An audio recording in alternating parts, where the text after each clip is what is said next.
on se retrouve aujourd'hui pour le tirage des énergies de cette journée du vendredi 20 mai 2022. Et donc on commence par la carte numéro 20 qui parle d'héritage et donc de transmission et du passé, de comment le passé impacte le présent, de comment on se laisse impacter positivement ou moins positivement, mais moi j'ai l'impression positivement par le passé. Voilà, il y a cette idée-là. On a la légèreté, c'est pour ça pour moi c'est quand même un mois où les choses ne sont pas aussi lourdes que ce qu'on aurait pu. Si on avait vécu la même chose, les mêmes événements, les mêmes, mais au mois d'avril, ça aurait été plus compliqué. Vous voyez, là, le mois de mai, il offre quand même une énergie de nettoyage, d'allègement, de... Voilà, il est ce qu'on en fait en fait. Hein. Et donc c'est pareil, comment on se laisse impacter par le passé, bah, c'est ce que vous en faites en fait. Hein. Voilà. Donc 20 plus 5, ça nous donne 25, ça nous donne caducée. Et voilà pourquoi je vous dis positivement, parce que caducée, c'est la guérison. Caducée, elle nous dit, malgré la carte du diable, voilà, donc 25 plus 6 hein, de l'année universelle, caducée, elle nous dit justement que on va peut-être en profiter pour guérir des choses passées. Par exemple, des émotions. Pourquoi j'ai pas dit ça? Mais pourquoi j'ai pas réagi comme ça? Et voilà, et au lieu de se rejouer le film, au lieu de... Eh bien, il y a l'idée d'une guérison, il y a l'idée d'une vraie cicatrisation, de quelque chose... Bien sûr, on aura toujours une petite cicatrice, mais ça sera plus purulent, ça fera plus aussi mal. Il y a l'idée d'assainir un petit peu tout ça et de repartir du bon pied, en fait, de s'alléger de ça, de ne plus rester... vous savez, on a tous dans la vie... Et ça revient souvent à des moments comme ça de pleine lune, voilà. Il y a toujours dans la vie en fait des moments où on a vécu des trucs, mais des trucs pas graves forcément, des trahisons, des trucs, mais c'est pas... En fait on l'a ressenti comme une trahison, mais pourquoi? Parce qu'en fait c'est nous, on a donné notre confiance sans vérifier qu'on l'avait bien placé. Donc forcément voilà.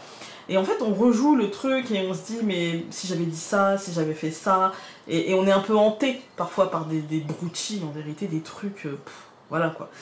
Mais tout le monde, hein, moi y compris. Et du coup, parfois, il y a des moments dans la vie où on a cette possibilité en pleine conscience de faire table rase et de se dire, c'est bon, je laisse ça derrière moi et j'avance.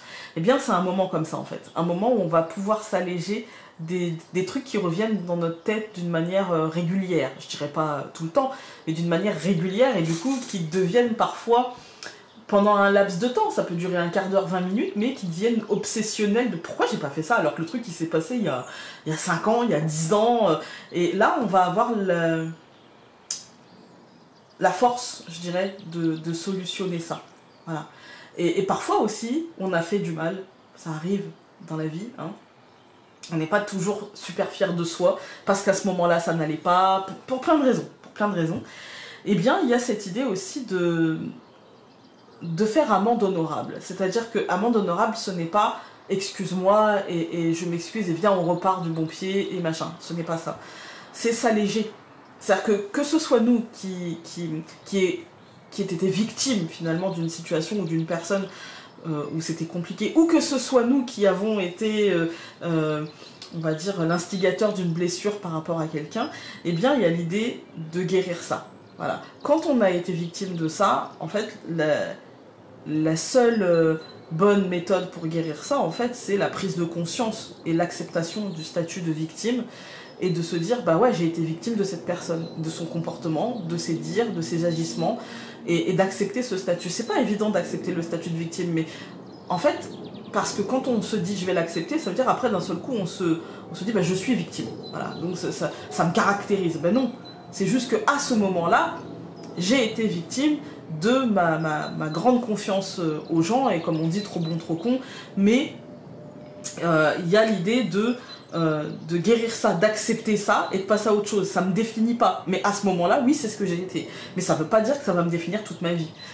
Et que je vais devoir rejouer ça. Par contre, si je n'accepte pas et si je n'acte pas, ok, d'accord, là j'ai été victime finalement, en vérité, de moi-même, puisque j'ai accepté et de ne pas voir. Vous voyez, quand on accepte ça, eh bien, c'est la manière aussi de ne pas réitérer ça.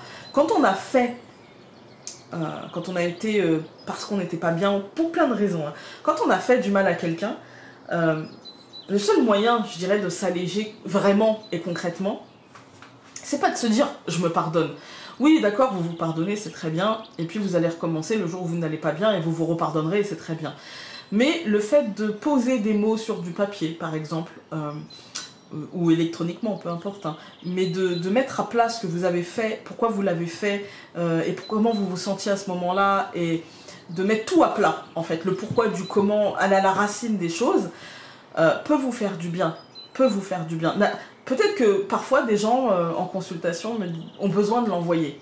Faites-le, n'attendez pas de réponse, mais faites-le. Et d'autres n'ont pas besoin de l'envoyer. Bah, ne l'envoyez pas, vous voyez. Mais il y a l'idée de, pour guérir, d'aller chercher dans le passé et d'alléger ce passé. La seule manière d'alléger ce passé, c'est de le laisser sortir et de le laisser s'envoler, finalement. Et pour ça, bah, il faut ouvrir les vannes, il ne faut pas retenir. Dans n'importe quelle situation, même quand on est en colère contre quelqu'un, on est aussi en colère contre soi. Vous voyez, il y a c'est un tout, en fait. Hein. Quand on a à pardonner à quelqu'un, on a aussi à se pardonner à soi-même, en fait. Hein. Donc, c'est un mélange, c'est un tout, c'est une globalité, en fait. Hein. Donc là, moi, j'ai l'impression qu'on est sur une journée un peu comme ça de libération, en fait. Hein. Que ce soit une toute petite libération. Par exemple, mon mari, hier, qui me dit un truc qui m'a vexé, et aujourd'hui, lui dire, tu vois, hier, tu m'as vexé, voilà, moi, je me suis sentie comme ça, machin, c'est une libération. Ou ça peut être une trahison qui date d'il y a plus de 20 ans, et que, quelque part, on l'a encore en nous, et que ça conditionne encore nos relations aux autres, ou ça peut être énorme comme tout petit, en fait. Mais quoi qu'il arrive, aujourd'hui, ça peut même être par rapport à vous-même, hein. J'ai été trop présomptueux, trop arrogant, du coup je me suis embarquée dans un truc et avoir la lucidité de l'étoile qui est en dessous quand je m'arrête, avoir la lucidité de se dire bah voilà, c'est pas pour moi, et du coup j'assainis, je guéris et j'arrête cette obsession qui m'oblige à rester là, à faire comme ci ou comme ça, vous voyez, ça peut être aussi dans ce sens là. On a la lettre. C'est l'officialisation, mais c'est aussi le courrier, les écrits.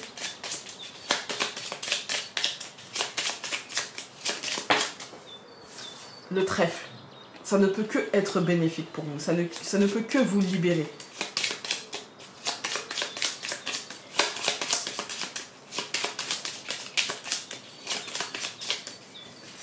Je coupe. La souris et l'ours. Ouais. La souris, c'est le manque. C'est le manque. Voilà.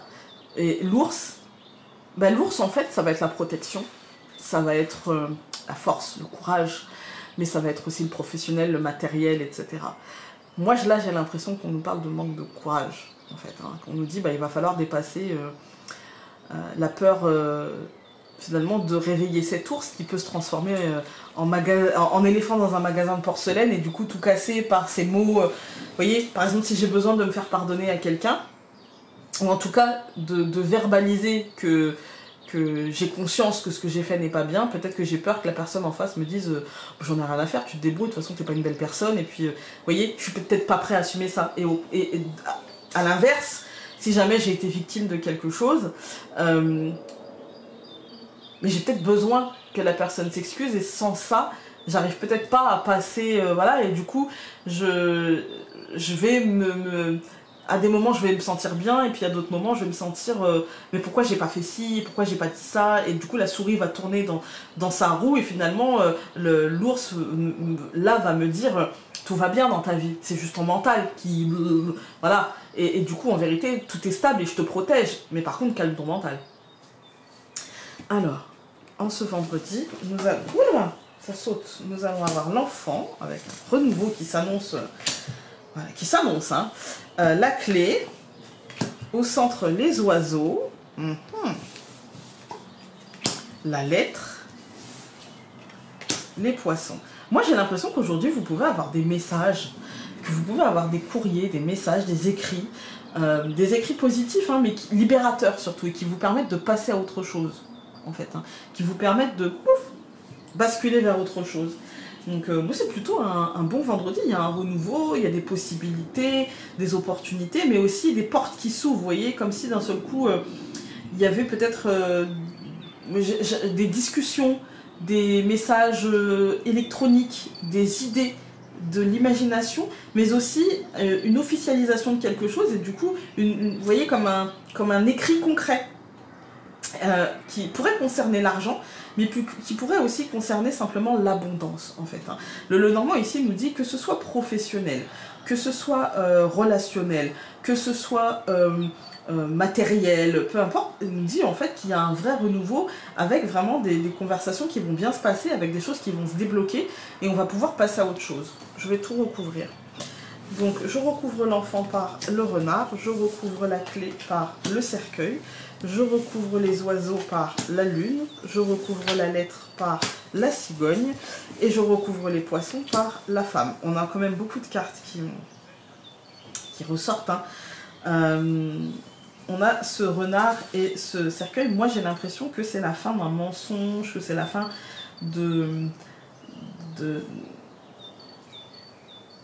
je dirais, ouais, la fin d'un mensonge, moi, ici. Ou alors une transformation professionnelle, une transformation... Mais il y a la fin de quelque chose et il y a la fin... Moi, je dirais la fin d'une illusion. Mais d'un mensonge qu'on s'est créé nous-mêmes. Hein. C'est pas la mensonge qu'on nous a dit ou machin. Il y a une transformation, en fait. Hein. Il y a un vrai changement, en fait. Il y a un changement d'angle de vue. Et en fait, il y a une vraie bascule. Et là, c'est une vraie bascule émotionnelle qui, dans la construction, va nous servir à structurer les choses concrètement, à guérir et à ne pas mettre finalement de l'instabilité ou les douleurs passées ou les frustrations passées ou les trahisons passées, ne pas nous laisser impacter par tout ça dans la nouvelle construction. Moi j'ai l'impression que ça nous pousse à aller de l'avant, à transformer, à changer quelques petites choses, à ajouter, à transformer en fait. Hein. C'est vraiment cette idée-là qui ressort de toute cette ligne. Il y a vraiment l'idée de mort et renaissance. Vous voyez, c'est pas la fin. On aurait eu la croix, comme tout à l'heure, croix, cercueil.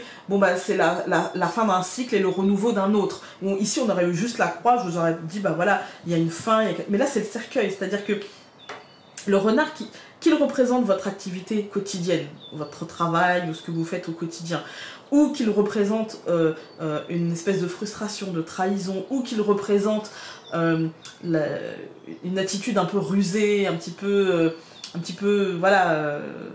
calculatrice, j'ai envie de dire, en fait ça nous dit que quoi que ce soit, ça va se transformer. Si c'est une attitude calculatrice, c'est ça qui transformera la situation. Ça veut dire qu'il faudra ça pour transformer la situation. Si c'est une espèce de truc lié au professionnel, ça nous dit que ça va se transformer, en fait, qu'il va y avoir du changement profond, structurel. Et si c'est lié à un sentiment de trahison, un mensonge à nous-mêmes, etc., ça nous dit qu'on va dépasser ça, en fait, on va dépasser ça. La lune nous dit, ça va être difficile. Ça met de l'instabilité dans tout ça, hein. Ça met de l'instabilité, mais pas forcément longue, parce que derrière on a la cigogne et la femme, et ça nous dit qu'on va vite dépasser l'instabilité, quel que soit le domaine de cette instabilité, on va vite dépasser cette instabilité dans la journée pour calmer son mental et pour se dire non mais attends, je vois les choses d'un autre angle, tout va bien. Quand on regarde les colonnes, on voit l'enfant et le renard, donc un renouveau qui demande de la ruse, qui demande de l'adaptabilité, qui demande d'être à l'écoute aussi de ce qui nous a frustrés, de ce qui nous a blessés. Ça peut être aussi un renouveau professionnel et du coup de voir les choses d'un angle avec un regard neuf, avec un regard frais. Vous voyez, là il y a plusieurs domaines en fait, hein, donc j'essaye d'aller dans tous les domaines. On a la clé et le cercueil. De toute façon, quel que soit le domaine, ça nous dit que c'est une porte qui va amener à une transformation profonde. On va ouvrir et saisir l'opportunité de transformer les choses concrètement et profondément. Il y a les oiseaux au centre avec la lune. Moi, ça me parle d'imagination. Aujourd'hui, il va falloir nous laisser guider par cette intuition, guider par notre imagination, guider par nos pensées, vous savez. Et pourquoi j'essayerais pas ça? Et pourquoi il n'avait rien à perdre? Ici, on a la lettre et la cigogne, c'est le changement qui nous est annoncé officiellement. C'est un changement concret et officiel qui est annoncé. Avec les poissons et la femme, c'est un changement abondant et positif. Voilà. Écoutez, j'espère que ce tirage aura pu vous aider. Je pense qu'aujourd'hui, on est sur une journée... Moi, le conseil que je vais vous donner aujourd'hui, c'est quelles que soient les idées qui traversent votre esprit, qu'elles soient positives ou moins positives, laissez-les traverser, elles vont dire quelque chose. Elles diront quelque chose et elles nous serviront toujours.